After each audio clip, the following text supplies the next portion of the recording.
کے لیے موت تحفہ ہے وہ دنیا کے دکھوں سے نجات پا گیا اور آخرت کی نعمتوں کے کا حقدار بن گیا۔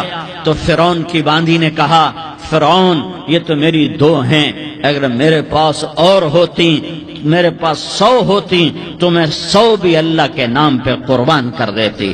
فقض ما انت قاض، کر جو تجھے کرنا ہے۔ انہوں نے بڑی بیٹی کو پکڑا، انہوں نے کہا اماں ہائے ہائے، اس ماں سے پوچھو جس کے آگے جلتا ہوا تیل اور اس کی بیٹی کو ڈالا جا رہا ہو اور وہ اماں کہے اور اس کا ایک بول ماں کا ایک بول بیٹی کی جان بچا سکتا ہو، کلمہ کفر کہہ جا، گھر میں جا کے توبہ کر لے، معاف ہو جائے گا، میں قربان جاؤں۔ ایک مقام ایمان کا ایسا آتا ہے کہ قربان ہونا زیادہ محبوب ہو جاتا ہے جان بچانے سے۔ انہوں نے کہا اماں، انہوں نے کہا بیٹی صبر، اللہ کے نام پہ قربان ہو جا۔ ادھر آ ستمگر ہنر آزمائیں تو تیر آزما، ہم جگر آزمائیں آہ نہ کر لبوں کو سی، عشق ہے دل لگی نہیں، سینے پہ تیر کھائے جا، آگے قدم بڑھائے جا، یا زبان حال سے کہہ دے کہ ہاں ستائے جا۔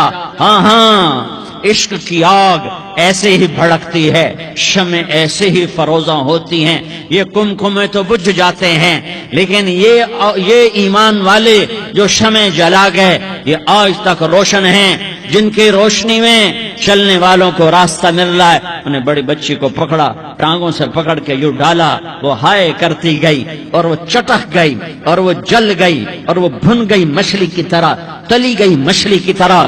ماں ہے، اس کا کلیجہ پھٹ گیا لیکن آنکھوں سے آنسو کا ایک قطرہ نہیں نکلا۔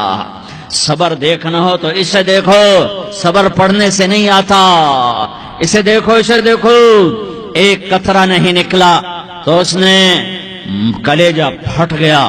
تو اللہ نے ماں کی آنکھوں سے پردہ ہٹایا اور اس نے دیکھا اپنی بیٹی کی روح کو نکلتے ہوئے۔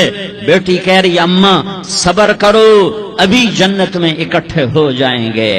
پھر انہیں چھوٹی بچی کو پکڑا، دودھ پیتی، جسے پتہ بھی نہیں میرے ساتھ کیا ہونے والا ہے، اس کی تو آہ بھی نہ نکل سکی اور اسے انہوں نے تیل میں ڈال دیا اور وہ جل کے کوئلہ ہو گئی۔